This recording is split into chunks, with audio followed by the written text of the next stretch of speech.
Let us have a few moments of silence, during which we renew our pledge of brotherhood and dedicate ourselves to the search for truth.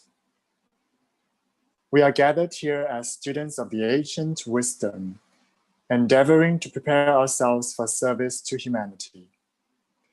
May we work together in harmony. May we acquire the spiritual understanding that will qualify us for greater service.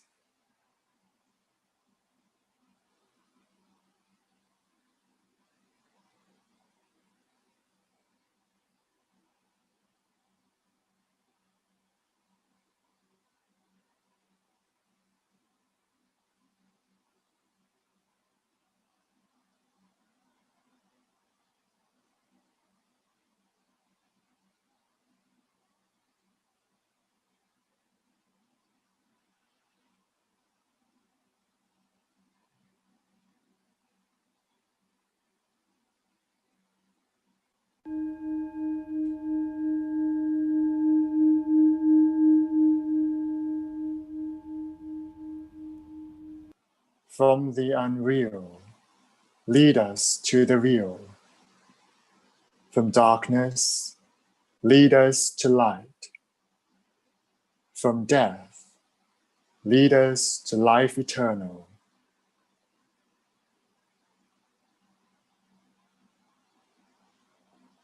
The third gathering of young Theosophists is hereby open. All right. Hello, everyone. Good evening, afternoon, and morning, depending on where you are. So welcome to the third online gathering of young Theosophists. Before we begin tonight's program, Raphael would like to make an announcement. Raphael?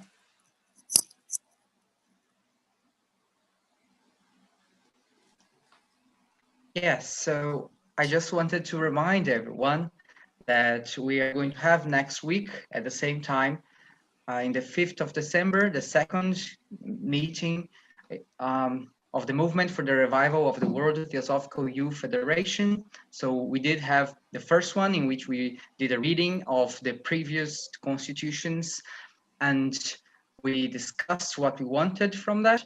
And we created 3 work groups who are going to discuss and develop independent proposals for the new constitution of the Federation. So they will be presented in the next meeting, the 5th of December. You're all welcome. People from all ages who want to support are all welcome. Obviously, having in mind that we want to have a youth protagonism, but we are all welcome to join us and help us in this movement to reactivate this historical organization. I also just wanted to make this short announcement that in December, we're not going to have this online gatherings of young Theosophists, just like this one that's happening now, because we are already going to have youth activities in the International Convention organized by ADR. This year it will be online, so I would like to invite everyone to subscribe and participate, not only in the youth activities, but in all activities. So we are going to resume our gatherings in 2021. And that were my announcements. I hope we have a wonderful gathering and panel. And thank you for everyone for coming and participating with us. Thank you, Raphael. Thank you, everyone, for joining us tonight. So tonight we have a treat for all of you. We will be delving into the 3 great truths, which are from the novel entitled The Idyll of the White Lotus by Mabel Collins. It is said to be the universal drama of the human soul as it evolves out of the mire into the eternal light from which it came. So the 3 truths are given out by the character named Sansa in the story's conclusion, and they are written as such. Let me share my screen.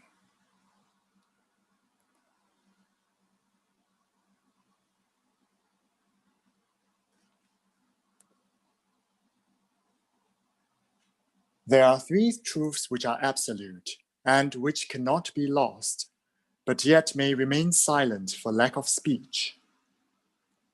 The soul of man is immortal, and its future is the future of a thing whose growth and splendor has no limit. The principle which gives life dwells in us and without us, is undying and eternally beneficent, is not heard or seen or smelt, but is perceived by the man who desires perception.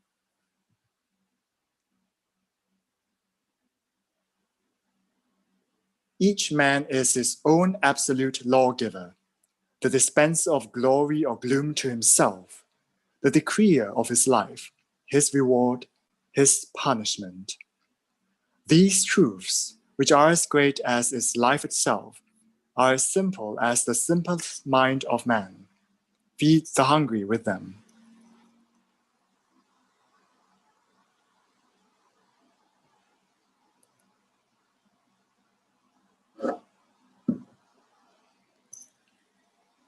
All right. So we have 4 special guests who will share their insights on this topic tonight. As our speakers share their thoughts, please feel free to type out your questions or comments in the chat box provided. We will go through them at the end of the 4 talks, all right?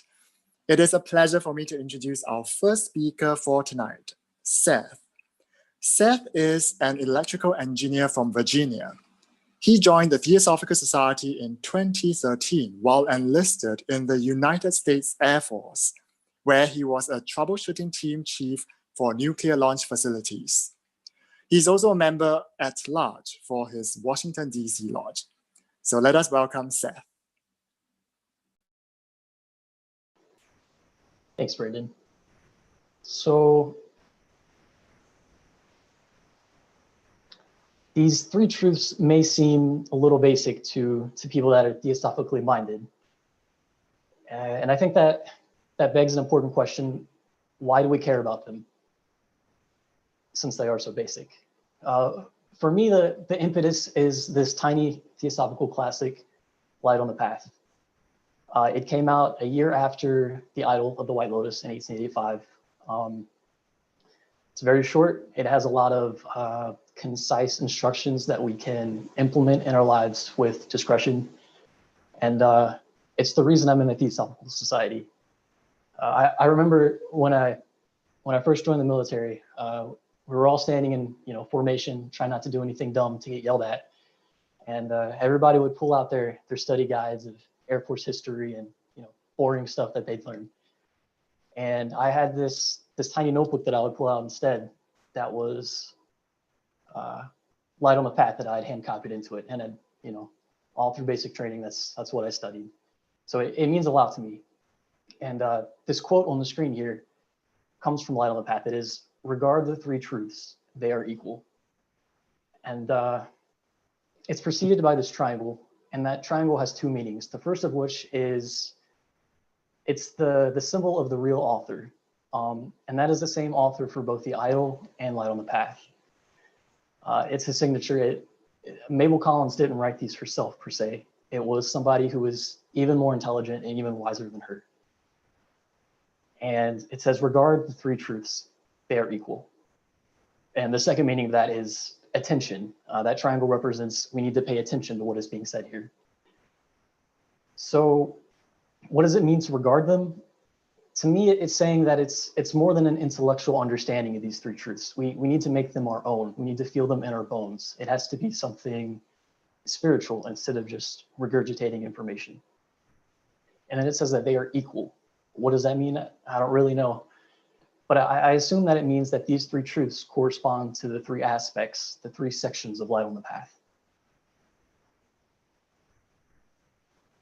So for a little history and context, in 1878, this obelisk that you see here was moved from Egypt to London.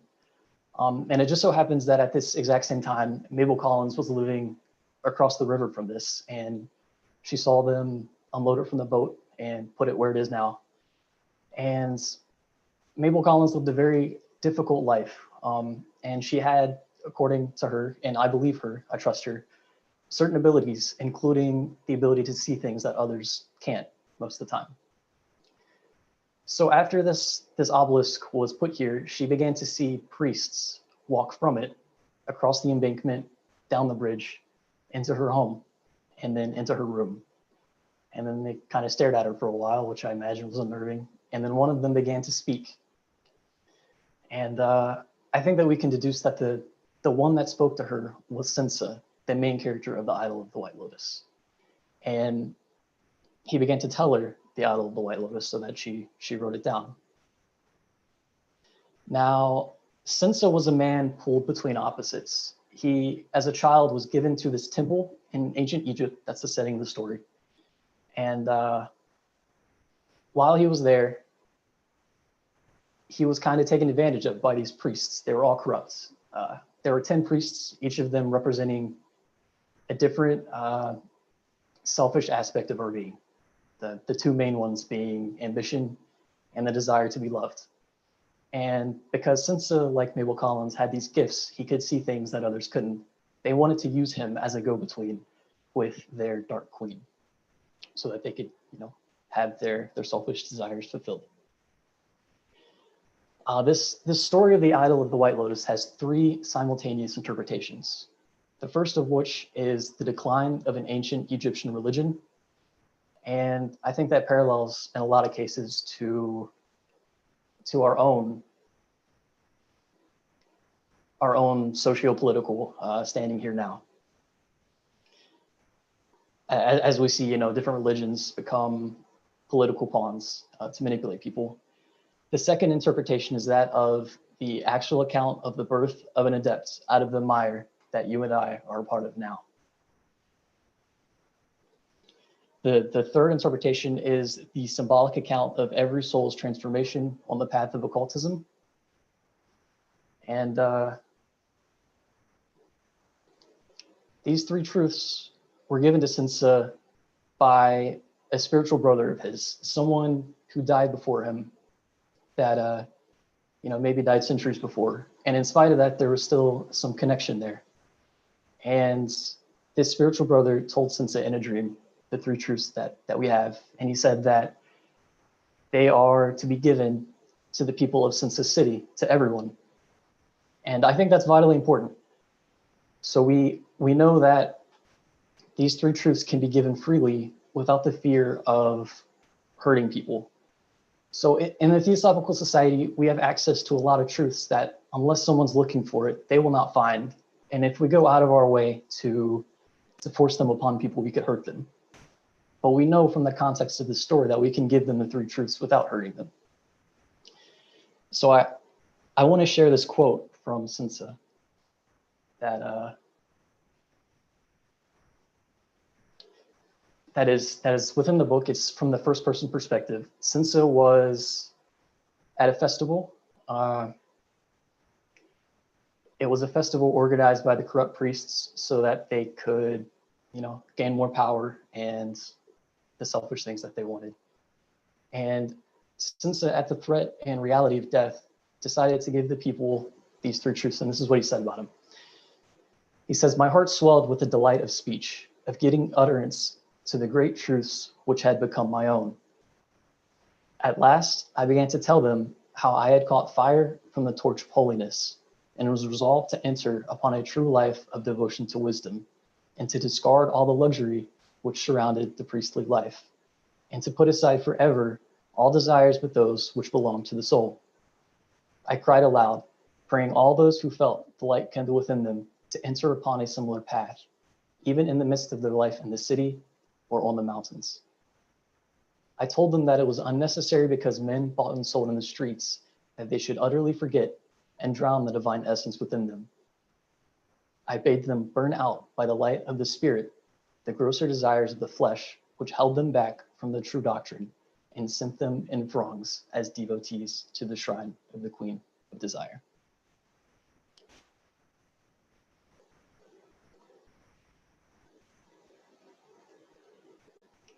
Now, we come here to the prologue of these 3 truths that the spiritual brother Sinsa gave him in that dream. He says, "Hear me, my brother.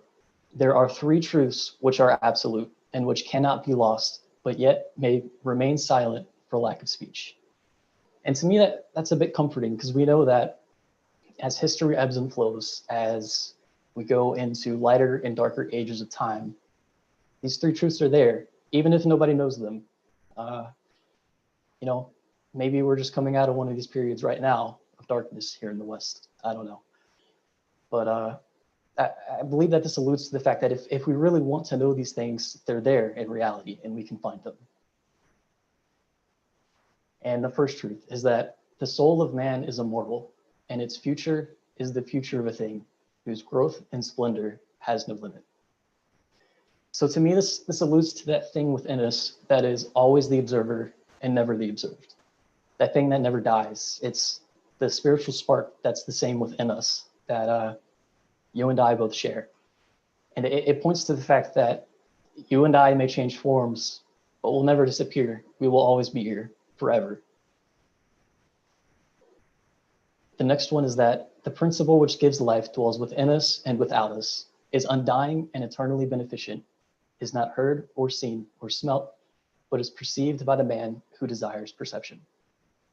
And I like to substitute, in accordance with my fundamentalist upbringing, principle with God. So I like to say, God, which gives life, dwells within us, and God dwells outside of us. God does not die. God is always there to help us. And God cannot be perceived by our senses. So if you think you hear the voice of God in your head, you're probably going crazy. But God can be perceived, God can be felt, only if your motivation is in the right place. That's critical here. Only if your motivation is, say, to help the people around you or to know God for God's own sake. And the last one is, each man is his own absolute lawgiver, the dispenser of glory or gloom to himself, the decreer of his life, his reward, his punishment. And this is actually just karma. Karma divorced from any kind of new age ideations where, you know, if we want something fancy, we just have to try really hard to get it. This is something deeper than that. This is more along the lines of cause and effect. And then the prologue that Sense's spiritual brother tells him is that these truths, which are as great as his life itself, are as simple as the simplest mind of man. Feed the hungry with them. And I think that alludes to the fact that we can freely give these out, you know, to kind of reinforce that point. We can share these with people. And I wanted to end this talk with this quote from the book that I liked a lot from Saboa, who was the gardener. And he represented intuition in some respects in the book. So he says, "My son, because in the night you have been into the darkness, there is no reason to doubt that the light is still behind the darkness.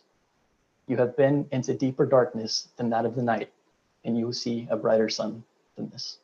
Thanks.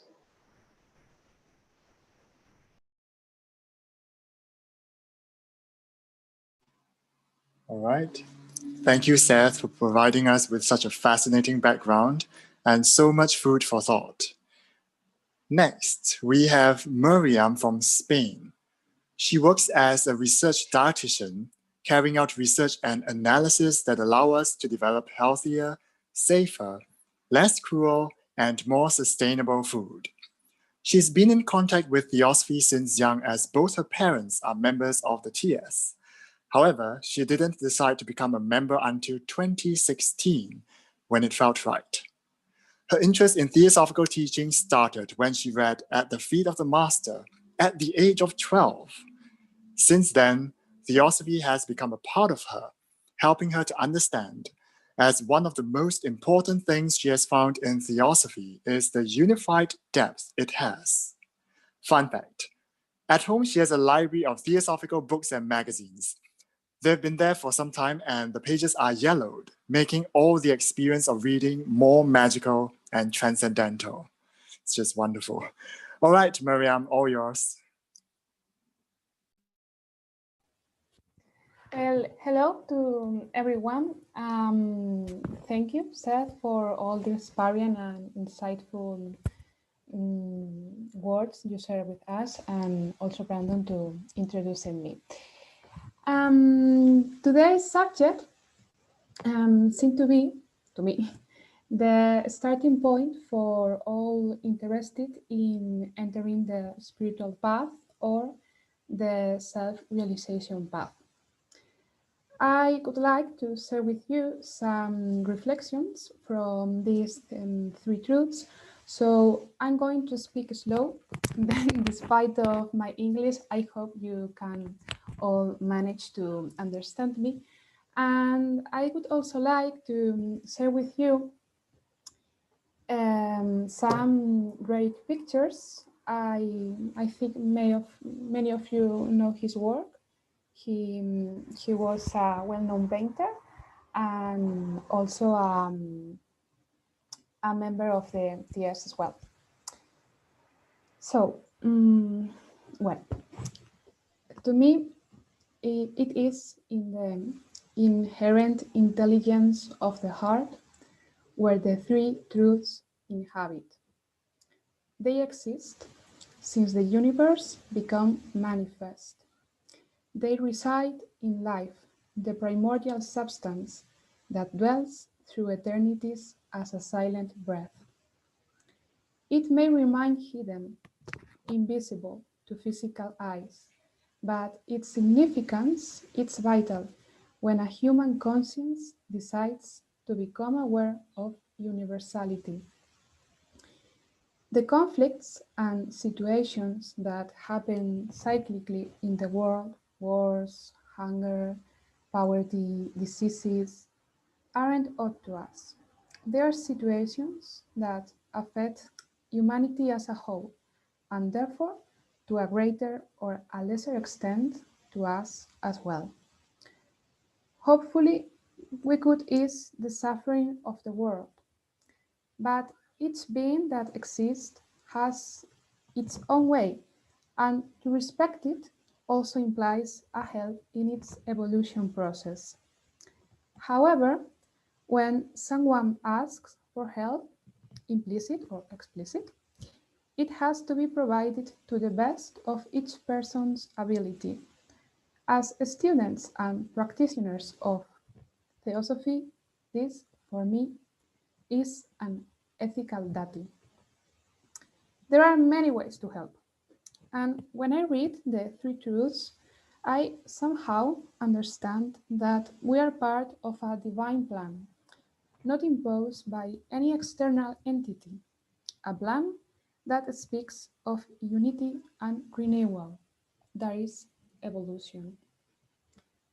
Sometimes I like to see this in the metaphor of a silent mountain walker. The walker climbs mountains, crosses rivers, and faces all kinds of visible and invisible situations. The road can be sharp and slippery at times, and dark, gloomy nights can be present. That's when we need to remember the joy of walking, even if we don't know what our next steps will be, because we are walking. Moreover, each situation is also a test in itself. The potential to transform it resides in the intelligence of the heart, where the essence of the three truths lives. Sometimes, when there is a reference of the heart, it's interpreted from a simple emotional point of view. I don't mean the romantic heart, but the heart of compassion, of universal love, the meaning of forgiveness. That energy can transform, recover, and heal. It represents the path of the Bodhisattva. The heart of compassion is also the essence of Kuan Yin, the mother of the world, and Lord Krishna's as well. So, when the walker rests after a long day journey, baths in the compassion stream, there recovers strength and confidence because it doesn't matter where the path may go, as the path and the walker become one. Then the test is a blessing, and the white lotus opens its petals. Thus, the world situation we are experiencing can be a crossroads, but it is also a great opportunity because something is changing. It is just a whisper, but it's putting everything in the right place. In a way, it's justice at work, giving us the fruits that we collectively planted. With appreciation and gratitude to the past, the questions I keep asking myself and humanity as a whole are: where are we now? Where are our feet resting? Is it where is the center of gravity of our beings?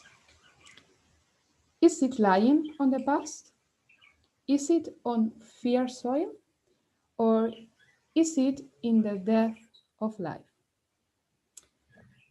If so, then dive, because doors are opening to be that change we want to see in the world.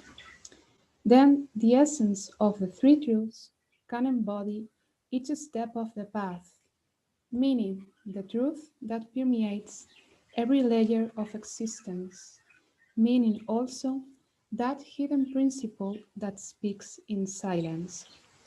When we keep this silent space during our daily lives, the center of gravity of our beings remains pure, where no fear can enter. And what is love, if not that voice of silence that connects, which seems separated, that redeems and transforms into unity? So, with the eyes of universal love, we can discern, we can see what's going on. It can be unpleasant, but with observation and acceptation, that by no resignation, it's when everything can take on a different meaning and when the correct action can take shape and be free. Free because it doesn't live to any expectation. Otherwise, the denial becomes past, and past is death, because what already was does not longer exist in the present. Where the energy of the past is, there will be no success, because you need first to empty a bowl to fill it again, and one must be careful not to leave a trace, the slightest substance of the previous content, as well teaches HPV. Then, as the walker traces the path with his feet, he will eventually understand that the ending is just the beginning, as there will be always new horizons, new dawns to turn to, because evolution never ceases. What, we, what do we know so far? To set an example, the discovery of the double DNA helix was between 1951 and 1954. Today, it's the basis for modern science in such a variety of areas. But we have barely scratched the surface, and new questions arises every day. Building this giant jigsaw that we find really difficult to understand. And that's it, to me, to jump into the unknown every day of our lives with open minds and hearts. And though it sounds paradoxical, when you know nothing at all, you are at the edge of really acknowledging something. So for me, when this attachment to the past, to the well-known themes, starts dissolving, the science, arts, and all the human disciplines will get their entrance fee to the mysteries of White Lotus, the mysteries of life. So may these three truths lead us at the feet of the inner master. Thank you so much.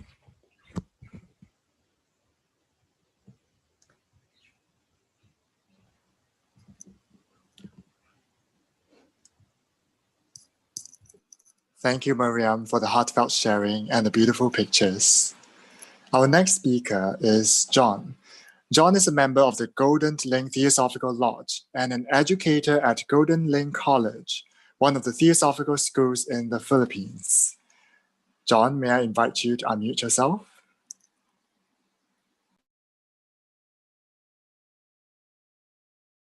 Yes, thank you very much, Brandon. I'm presenting now my screen, and let me just minimize that.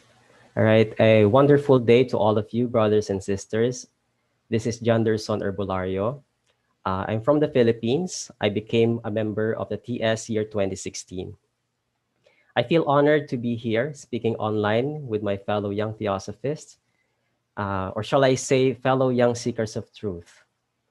Thank you for welcoming me to this gathering. Now, before I tell about my reflections on the three truths in the Idyll of the White Lotus, written by Mabel Collins, I'd like to tell you a little patch of my stories.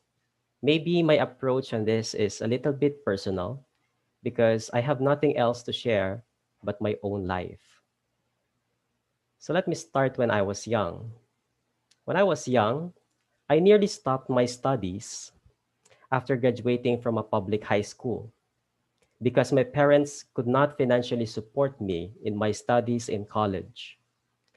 I felt hopeless, and with my dreams, I cried and asked the world, while others have all the privilege, why am I struggling to get an education? I tried to look for scholarships, and luckily, one of my friends referred to me a very humble school where I got an educational support, Golden Link. Never did I know that my journey in theosophical ideas would start in that precious moment. Aside from usual academic things, we were taught about things that matter in life, like awareness, meditations, developing a wholesome character, nurturing good relationships, and the art of living in harmony with other beings. From then on, my understanding of education, with a capital E, had drastically changed, and I realized that one of its goals is to develop the latent faculties of man, which are very significant for its eternal soul's spiritual evolution. As Mabel Collins wrote, our souls are immortal, and it has its future, which has growth and splendor that has no limit. I realized that every moment is an unfolding, and a person should have the faculty to perceive these unfoldments, which I believe should be the object of a true and noble education. When I was already teaching, I realized that every day of our lives is a continuous learning opportunity. I perceive that learning does not stop after graduation, but it does evolve and should evolve every moment. I consider this moment as a learning opportunity, and the moment when the TS Youth Group in the Philippines was looking for a representative to share an insight for this November gathering, I did not hesitate but to volunteer. Today, I want to share the three things which I have reflected upon reading the three truths in the Idyll of the White Lotus, written by Mabel Collins. These are the three reflections. Let me start with my first reflection. And it goes like this. A man is an unfinished creation. Let me explain this from my perspective. I was truly happy when I graduated from high school. I thought everything was going fine. But when my parents told me that I may stop my studies in college, I realized that life will not give us complete happiness. There's always a new question for us to deal with, even after an apparent victory. And so that time, I tried asking my friends, my teachers, and even visited some schools to give me scholarships. Luckily, I was accepted into the college as a scholar. And this was the picture that I submitted when I was applying for scholarships. I was very young that time, and I tried to work hard, really hard. I volunteered to do service, contributing my time to earn for my college, giving my best to stay motivated, even with my own personal and family problems. I realized that I need to work hard on what I want in life and that I need to desire completeness. I feel so happy that I finished college and graduated as cum laude. But after graduation, the same feeling of incompleteness came. Then I realized that there is always a greater picture in life, and it manifests every time that we advance our understanding. I also realized that we are continuously creating ourselves, and the main goal of creating ourselves is to reach the point of completeness. Truly, I realized that we are an unfinished creation, and we are here to co create ourselves to be worthy to discover the completeness of our being. Let me proceed to my second reflection. And the second reflection is that everybody will go back home. I love hiking. I'm a hiker. I love going to mountains because of the peaceful ambience that I get there. And I love meeting new people. Usually, I go to mountains alone. And that's intentional because I like to meet random people and they shared many experiences. I learned many wisdom. And I find people who went to mountains really do have greater wisdom. And there was one time when when we were experiencing fatigue in the middle of the hike. One of my friends sang this classic song, and it goes like this. And maybe some of you are familiar with this song. It goes like this: Country road, take me home to a place I belong. Take me home, country roads. All right, I know some of you know that song. And during this time, we were laughing also because number one, it's an oldie song. It's not usually heard this time. And during this time also, number two, we really felt the emotions of going back home as we experienced assaults in the mountain. But we totally appreciate this song because it served as a motivation that after the struggles, we will still coming back home. Now I realized that this song is also a cry of every individual's heart. We would like to reach our abode, isn't it? Our home. Well, we all have homes, we all have our houses, but this is a different kind of home where everybody will go there, will come there, and will realize that we are all one family. A home where there is peace, a home where there is an absolute love, where there is sustained happiness. The definition of love differs from different contemplations. A world where many people are suffering cannot be called a home. A place where people terrorizing others or inflicting pain cannot be called a home. A place without brotherhood, without sisterhood, cannot be considered a home. Eventually, all of us will go back to our eternal home, where genuine love, peace, and happiness can be realized. Now, let me now turn into my last reflection. The third reflection was actually a memory of the story of the two dogs inside of our hearts. So let me just tell a story about this. Yes, you heard it rightly. When I was already teaching, a friend told me about the legendary story of the two dogs, and they are inside of our hearts.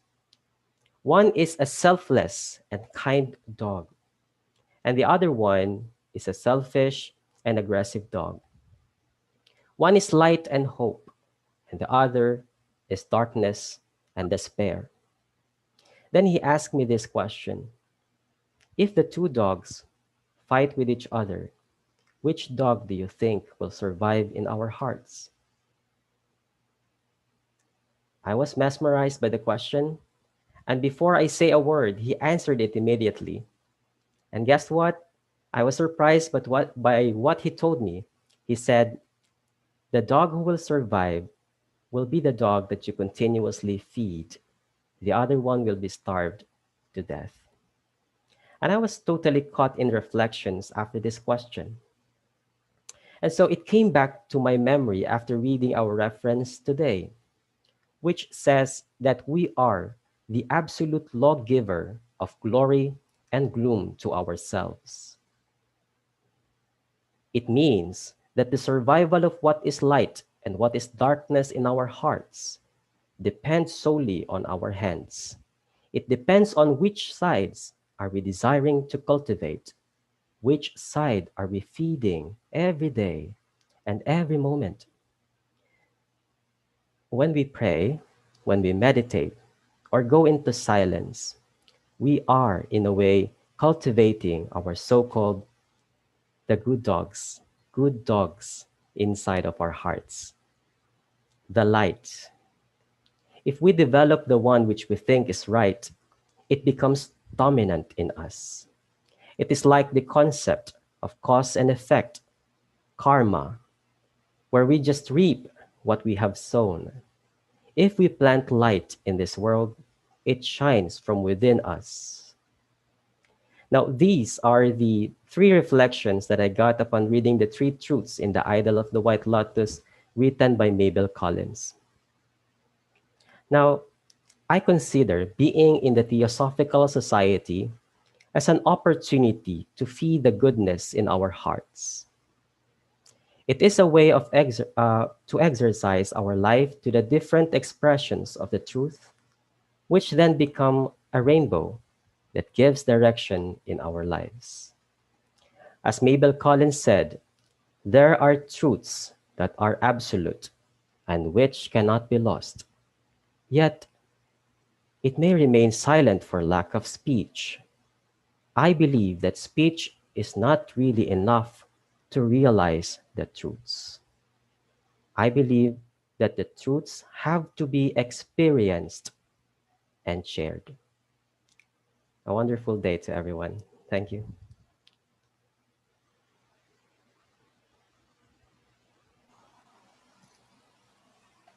Thank you, John, for sharing your personal story and your three reflections. They are at once sincere and illuminating and very relatable. Next, our final speaker for tonight is Taposhri, or otherwise known as Taps. Taps holds a PhD in statistics from the UK, and London is her home for now. She works as a statistician for a management consultancy and is responsible for modeling human brain behavior models. In addition to this, she uses theosophical teachings to validate her own experiences through and off life. With that, I would invite Taps to please switch on your microphone. Thank you, Brenton, for that amazing introduction. Thank you, Rafael, for the opportunity. And what amazing line of speakers. I was anxious when I came in. I am even more nervous right now, it's my time to speak. But nonetheless, I have certain things to share. And with that, I'm just going to share my screen. So as you must have heard that I'm a statistician by profession, so I work with models and nothing, I really find it very hard to think without numbers. And that's the conditioning that I'm in. So when I was asked to give this talk, I really felt like, okay, what exactly does it happen when we read something? It's very rare to be able to talk to the writer or the author or the person who puts things out, to basically sit across the table and understand what were the sentiments, what were the feelings, what were the emotions that the words and the language carried.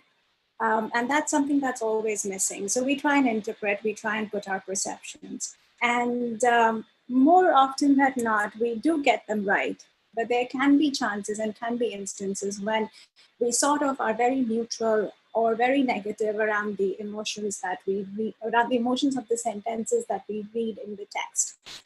So I decided to carry out a very lazy, I'm going to call it a lazy analysis because I have not done it for the entire text, but I've just done it for a few texts. So I'm just going to call it a lazy analysis. So let's go through this.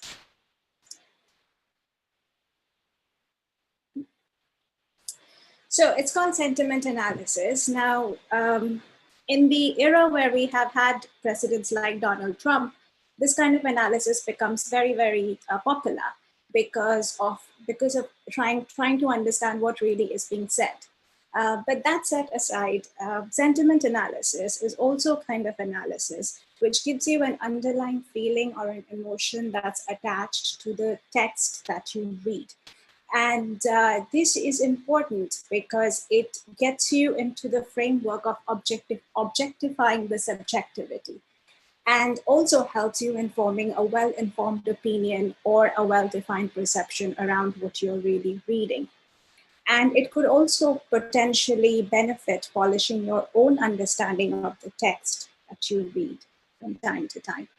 So also within a wider context of audience, like in this panel today, I am somebody who comes from a very different sort of a background. So as like I said, I find it very hard to think of things without numbers.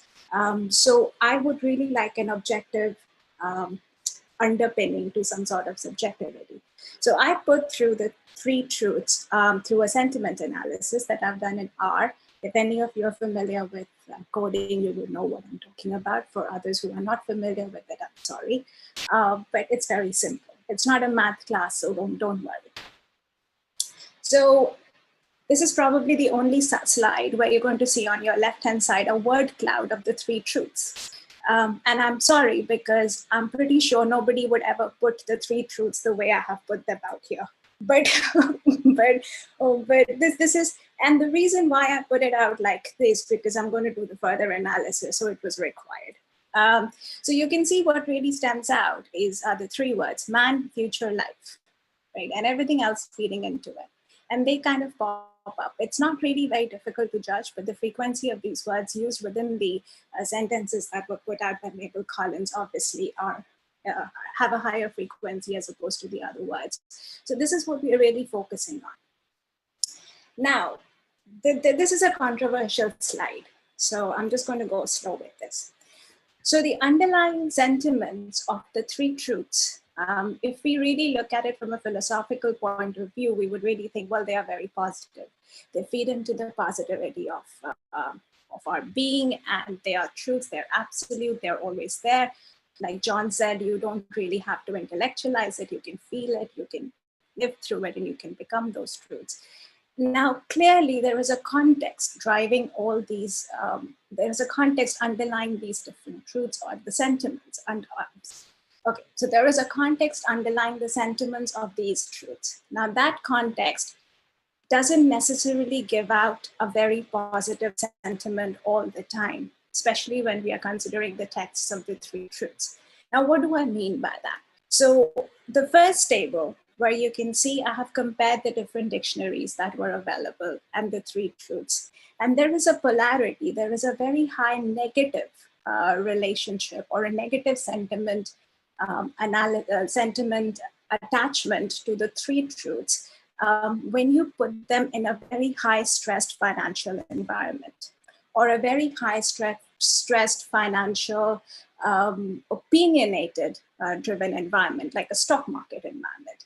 Whereas when we come down to a general inquirer level, like common people like us, Theosophists, non-Theosophists, people of the world in general, the polarity of the sentiments underlying the three truths is very positive, which is why we kind of tend to believe, people who study these, they tend to believe that it is probably taken on as a very positive, give out a very positive message in general.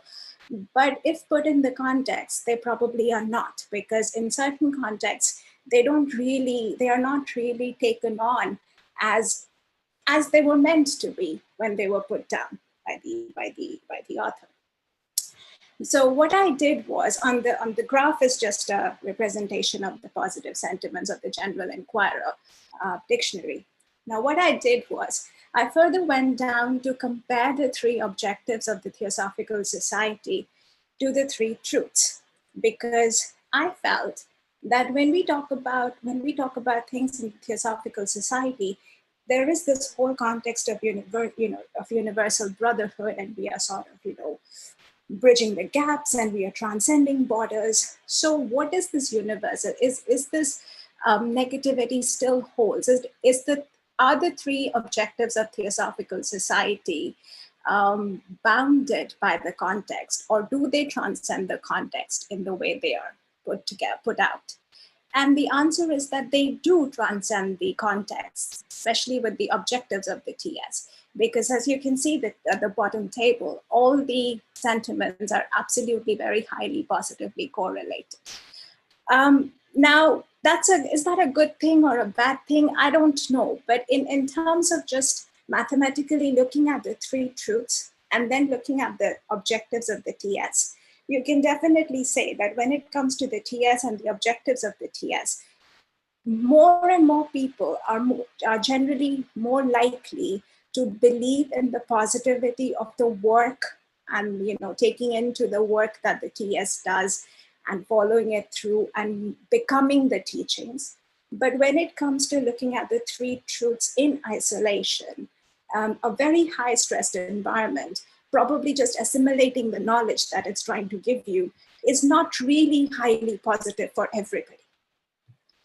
And that probably kind of brings you into a paradigm where in the General Enquirer Dictionary, the underlying sentiments of the first truth and the second truth are highly positive, but the third truth is neutral.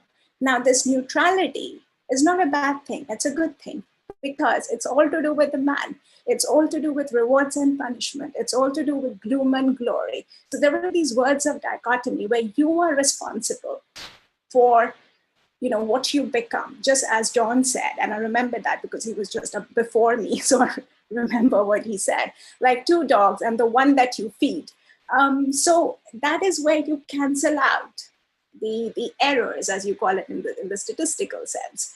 Hence, the underlying sentiment of that truth sentence that's being put out is neutral, but the other two are positive in a General Enquirer sense. But some of them become negative when we go into a very high stressed stock market, opinion-driven environment.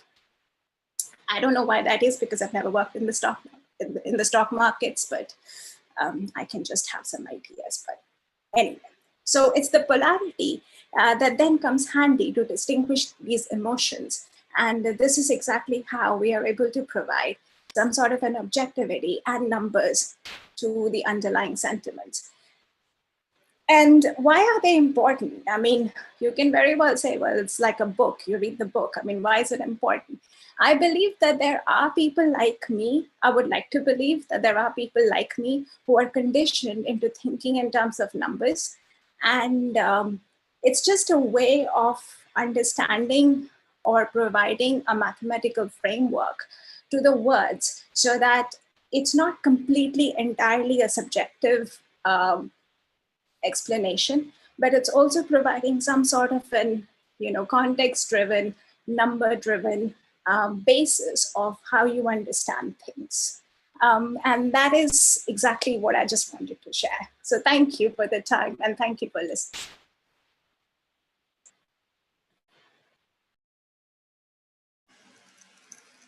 Thank you, Tabs, for providing a mathematical and completely fresh angle. There's so much to ponder on. So we have a lot of comments, but before we go on to the discussion and Q&A, I will just give a very short summary of the four speakers so that we refresh our minds. So Seth provided an enchanting context of the story. He elucidated a fascinating idea that certain truths can hurt people, that the three truths will not hurt people. It reminds me of the fact that light that is too blinding can hurt the eyes of those who are not prepared to gaze upon it. So that's Seth's presentation. Mariam talked about the heart of compassion and the silence where no fear can enter.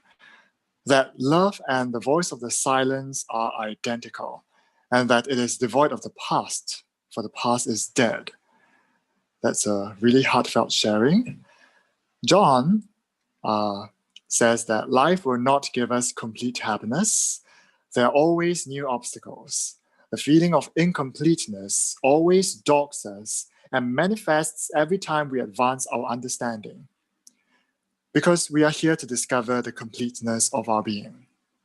He also talked about a home to which everyone will return, and that we build our destiny every day, every moment, depending on which dog we feed. Taps gave her lazy but lucid analysis. It is so thought-provoking. She explored sentiment analysis, a word cloud of the three truths. Definitely, you are the first person to have done that. I'm absolutely sure. The positivity of the first two truths and the neutrality of the third truth. Your objective and number-driven analysis is really thought-provoking, and I'm sure the participants have questions. So let us look at the chat box. There is a deluge of wonderful comments. Thanks, mainly thanking Seth for the beautiful presentation. Brilliant and so touching. Thank you, sweet Seth. Thank you, beautiful Mariam. Well done. I love the combination of thoughts and images. Wonderful talks. So a lot of thanks and inspiring, thoughtful, and wonderful presentation. Thank you, Gentle John. And as wonderful names for each one of you.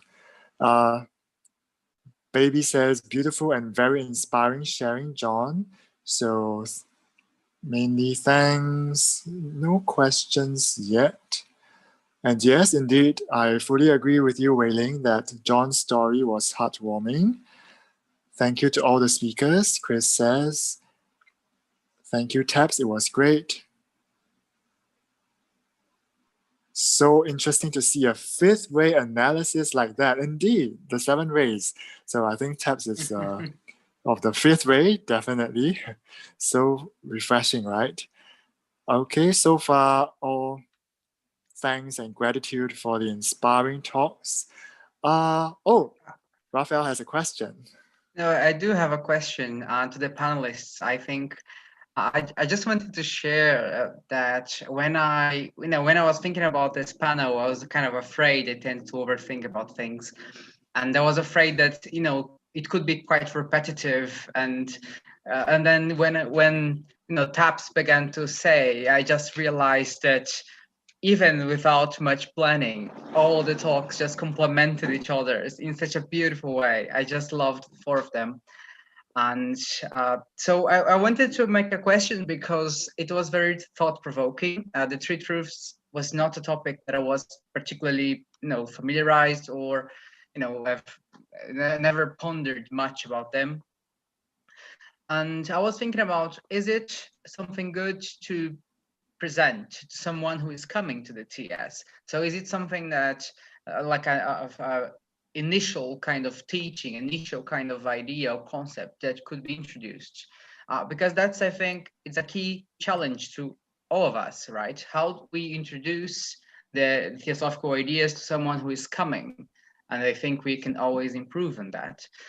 And, Seth made me think about that. But then when I was hearing about Taps, and maybe I misunderstood everything because I am the non-number person. I am the opposite. But if I understood well, or at least in my interpretation, I was reading it again and I was thinking perhaps the 3 truths have a slightly kind of, not to say selfish, but kind of individual approach. So it's kind of about your own journey, your own, doings. And when Taps compared to the 3 objectives, the 3 objectives have this first very powerful main objective that emphasizes universal brotherhood, sisterhood, family, and collective.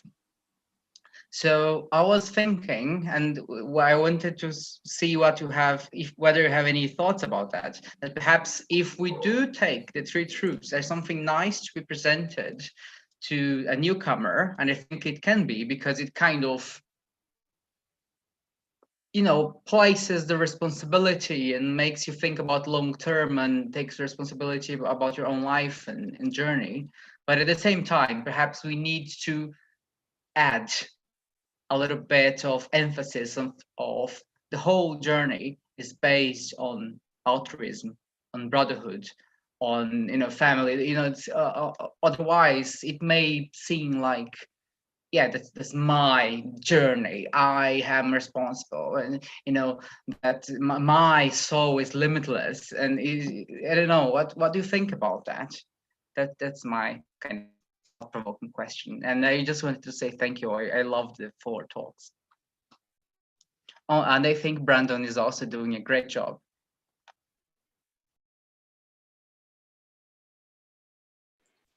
Okay, so should I answer the question? Because it was like I put out the numbers out there to just get it, because that was also my understanding. In some way, I agree with you, Rafael. Like when you come in, the 3 truths, that is why I think the neutrality came out as a number, because it was not preset. I just put it through the code, and that's what the answer I got.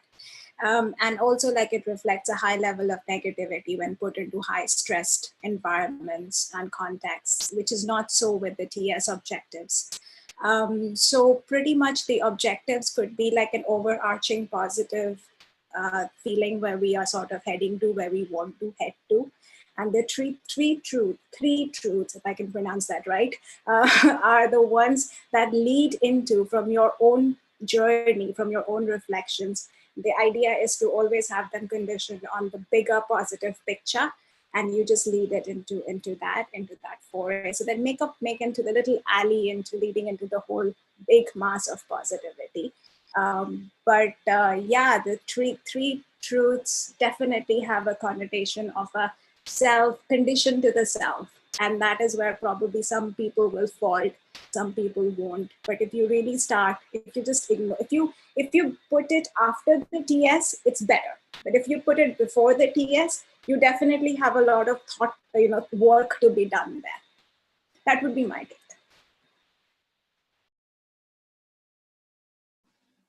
Thank you, Tabs. Any of the panelists would like to answer? Hi, Bradan. I want to share also my thoughts. Yes, I think today's speeches are very complementary. Like Seth Edwards, it just so happened. Actually, we have not talked about the sequence. I just allowed the divine beings to arrange everything. And if I will be the first one to speak, maybe some of you will be a little bit um, a little bit off mind about the topic, because I am not going. I have not introduced the three truths by Mabel Collins, but Edwards do. He really explained it, and me also. I also understand the meaning of the three truths there, and it just so happened that I was the third, so I approach it in terms of my personal experience, which I think is also good in terms of the variations of the sharings, which also I would like to propose that maybe sometimes there will be someone who will talk about the intellectual level of of the the intellectual approach in terms of the scriptures or the readings.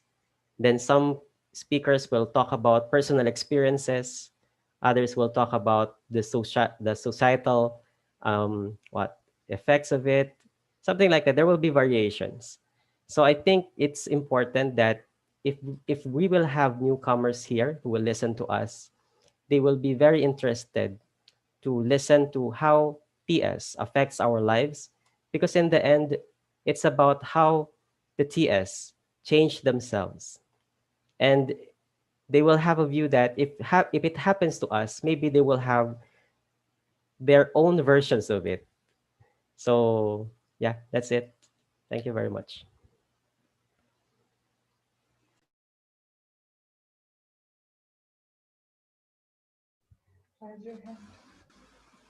We have no questions yet, so anyone would like to comment or add on? Or any other? Brandon? Yeah, sure. Hi, hello everyone again, and great job, Seth, Miriam, John, and Taps, for a really insightful and thought-provoking presentations and totally different dimensions.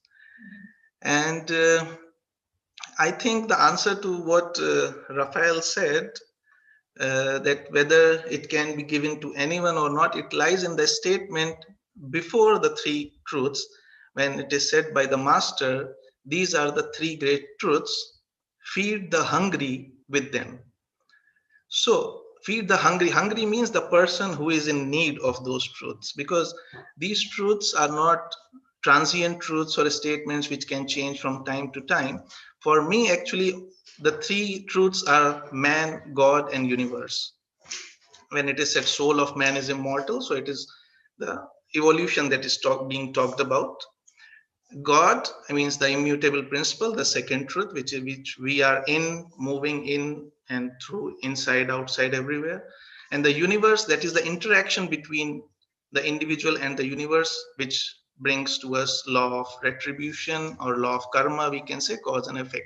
So in these three truths, actually, the whole philosophy is summarized.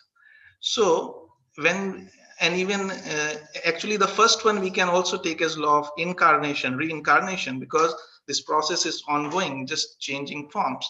So from my point of view, I think they are little deep, not little deep, I mean very deep. If the more deeper you go, the more and more layers of meaning will come out of it. And if somebody is really in stress, or somebody is real, if suppose I think this is the only life that I can live, now of course I will be stressed.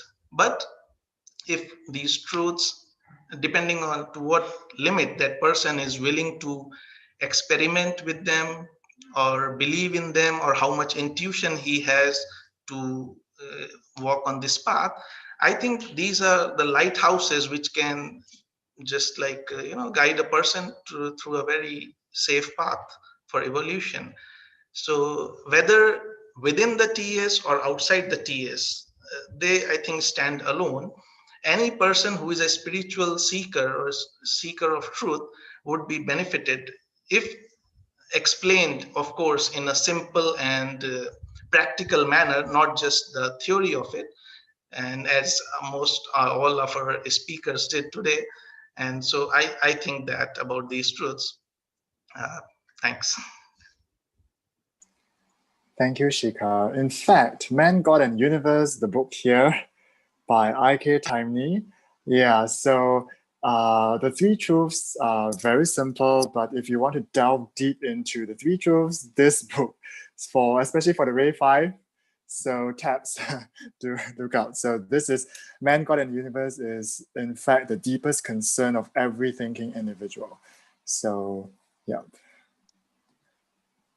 I was kind of, I am kind of tempted to bully the other panelists to also comment, especially Seth, because I know that he really likes the three truths. But I was also thinking that now I'm surprised, because no one compared the three truths with the three fundamental propositions of the secret doctrine, which also seem to have some correlation. But anyway, I just wanted to make this.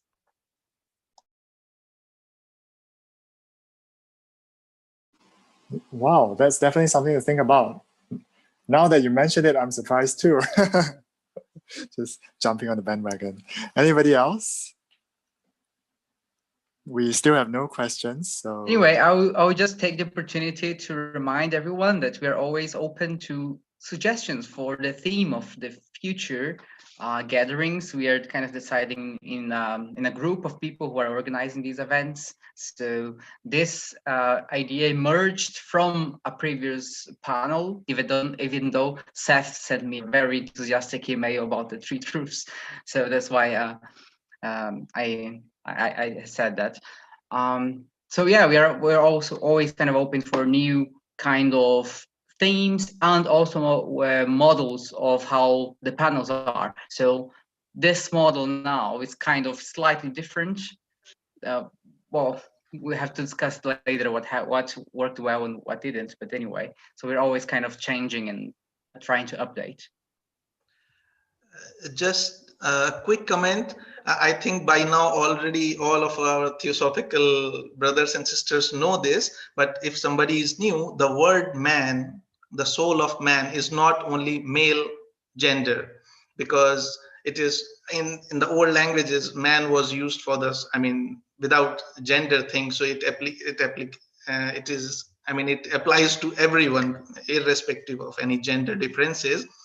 And maybe I think the reason for that, there is a Sanskrit word, Purusha, you might have heard, which is translated as man, but actually it's not that. It means the spirit which lives in this body. So just to clarify. Also, if I'm not wrong, man also comes from the word manas, right, which means mind. And so that is the distinctive characteristic that distinguishes us from the other kingdoms of nature. I think so. Yeah. Yeah, I've heard that same thing.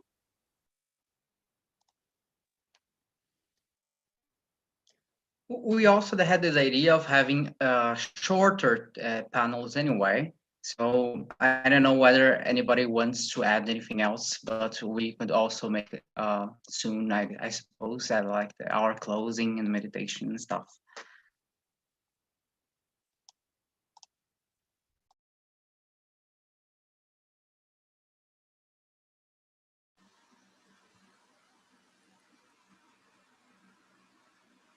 May I say a few words? Oh, sure. Hello, everyone. Well, unfortunately, I missed the panel itself. It's very unfortunate, but we had a very big event today, our National Congress, so we just finished before, and I couldn't come earlier. So I just came to participate, to show friendly people, friendly faces, say hello, and to find out what the future plans are going to be. So, cheers. Thank you, everyone.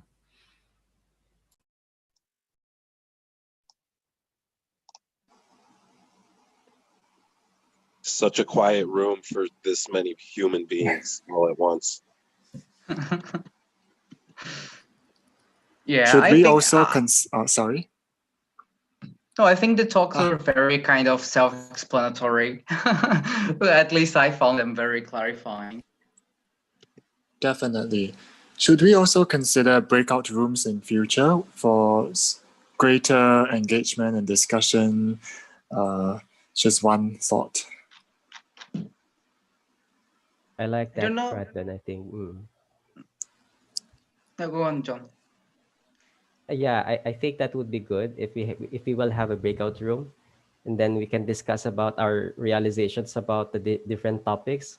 I think that's a bright idea. And that's if we still have time. I think not many. Sorry.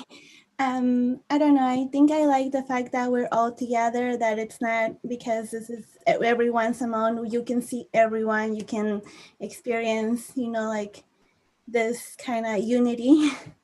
And so I don't think breakout rooms will be that great. But I also want to congratulate everyone. It was a really, really nice presentation. I love it. I am very inspired by all of you guys. I love everyone's presentation, and I want to agree with John. He, I think sharing your own personal story is a really good way to invite people to, they're seeing that your experience has changed you, has made you the person that you are, and I think that's very meaningful. And I love, oh my God, I'm not gonna pronounce his name right. Can't remember the name, but the last presentation. Taps. Yes. That's Taps. I love your presentation. I think it's a wonderful way to express if we can I'm pretty sure that everybody has a different way to interpret Theosophy and all of its meanings. And I think it's a beautiful sharing the way that you're, exposing yourself by, doing the mathematical analysis when some of us might not get what's going on, but just seeing those things, it makes me want to see things from another perspective that I'm not able to see. And that to me, it's very meaningful. And thank you so much. I really loved it. Thank you. I would like to add that, like I have this inherent thing, and I think I said it online in May 2020, that I have, to Anne actually, that I have this deep desire to provide a mathematical framework to the secret doctrine. And I know that when I said it, I wasn't really considering the amount of time that it would require to put it through and to do it. But that's just an idea. Maybe 50 years from now, I will probably get somewhere. I don't know. But I have this entire crazy idea to put a mathematical framework of connectivity around the secret doctrine, around these theosophical teachings. So thank you. Yeah, I think I'd see that, because in the secret doctrine there are numbers related to how the world was manifested from the unknown. So there are numbers there, and I think it's also one of the secrets of initiation. So I'd like to see that spin on how these numbers would be interpreted given that analysis. That would be very interesting. Yeah, I think I'll tap into each of you who's sort of praising me right now to say, well, please comment and please contribute to all this, because it's a mammoth task putting the numbers on the secret doctrine and all these texts. So thank you for, for all the encouragement. It means a lot to me. Thank you. I think it would be very interesting if you did, let's say 16 years of mathematical analysis on the secret doctrine, and you arrive at the number 1 when you're done. Or maybe a zero to infinity bound. That's it. Maybe we can think about we have kind of a mathematical perspective from TAPS, but then we had a perspective from the arts from Mariam, which I found very, very nice. And then a more kind of historical from Seth and very personal from John. And maybe it's a good kind of separation for future talks as well. Maybe each person can bring their own perspective. Mariam, who did the graphics? They were beautiful.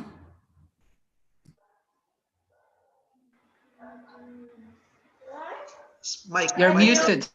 Okay, the pictures are from Nicola Roerich. It's a Russian painter, if I am not mistaken. That's what you were asking, right? Yeah, thank you. Thank you for sharing. That was beautiful. And it aligned with the story perfectly. I believe the museum, it's in New York, but I'm not sure. Yes, it is, yes. Beautiful paintings by the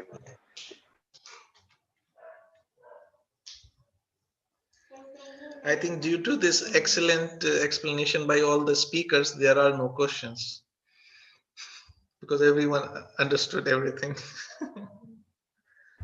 Yes, it was really great. It was really inspiring. And I also want to agree with John's idea of these perspectives and the different kinds of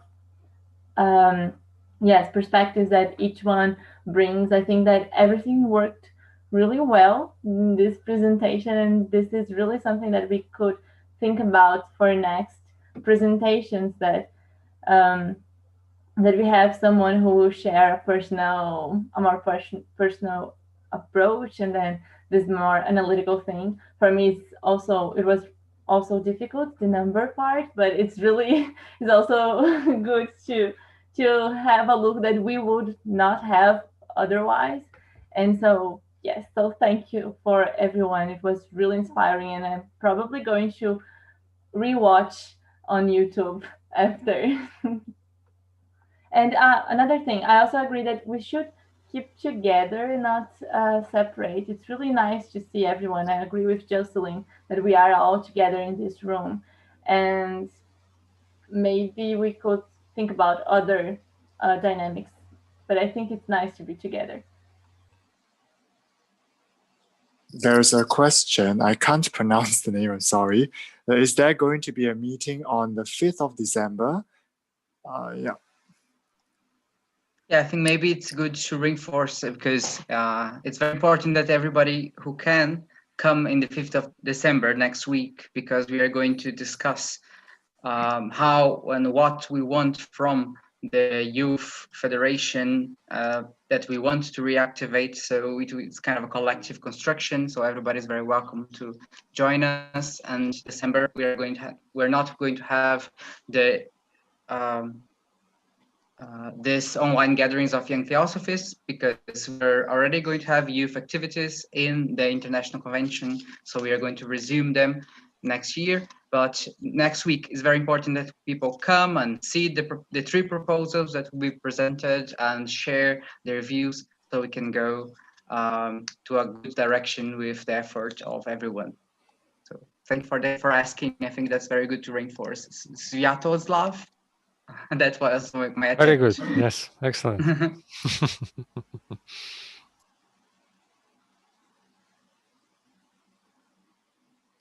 Okay, is there anything else? If not, shall we do the closing meditation, a closing invocation? I think so, yeah. All right. Okay.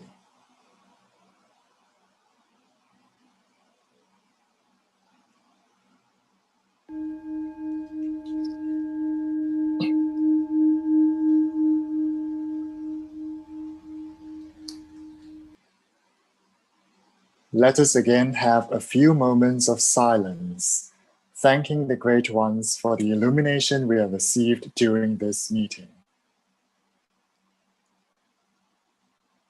Having received these further insights on the divine wisdom, may we go hence with our faith renewed and our minds fixed upon the higher life.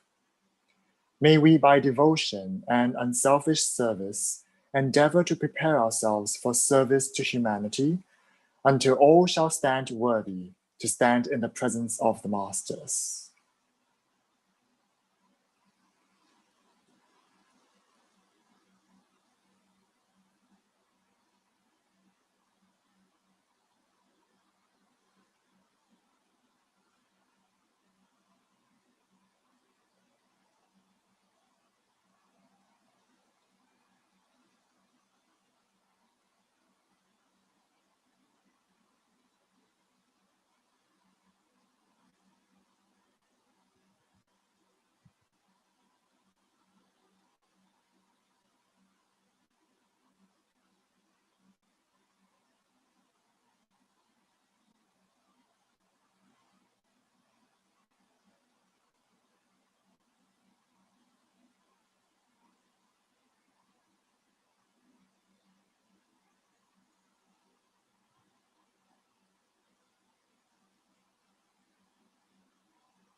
O hidden life, vibrant in every atom, O hidden light, shining in every creature, O hidden love, embracing all in oneness, may all who feel themselves as one with thee know they are therefore one with every other.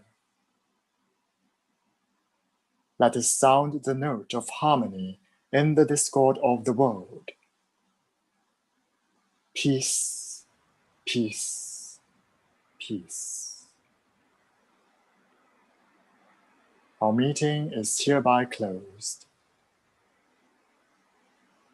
Thank you very much, everyone. Thank you for joining us tonight. Thank you very much, everyone. Namaste. Take care, everyone. Best wishes. Have a good weekend. Enjoy. We'll see you on December 5th. Thank you, everybody. Thank you, everyone. Well done. Well done. Thank you. I love you. Yeah, thank you. See you. Thank you. Have a nice weekend. Bye-bye. Thank you, everyone.